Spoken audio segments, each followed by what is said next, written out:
कई मुश्किल और पेचीदा मरहलों के बाद भारतीय खलाई साइंसदानों ने मरीख मिशन की कामयाबी का ऐलान तालियां बजाकर किया।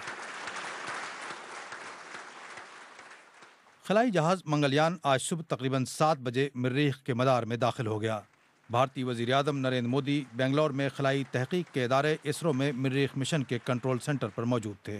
आप वैज्ञानिकों ने जो काम किया है उसको अगर हम रोजमर्रा की जिंदगी में एप्लीकेशन करें, उसको अप्लाई करें, तो हम जीवन बदल सकते हैं, पूरा गवर्नेंस बदल सकते हैं, पूरी व्यवस्थाएं बदल सकते हैं, हमारी गति तेज कर सकते हैं।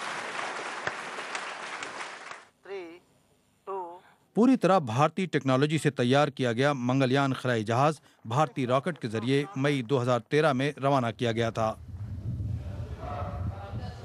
मरीख मिशन की कामयाबी से भारत खलाई टेक्नोलॉजी के शोबे में अव्वलीन सफ़ों में आ गया है।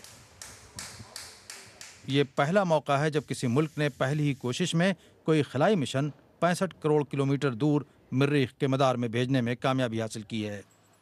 3, 2, 1, 0 +1 +2। मरीख के मिशन से पहले भारत चांद पर भी कामयाबी के साथ अपना खलाई जहाज उतार चुका है। इसरो के साइंसदान अगले मरहले में खला में इंसान भेजने की तैयारियां कर रहे हैं। Shakeel Akhtar, BBC news, Delhi.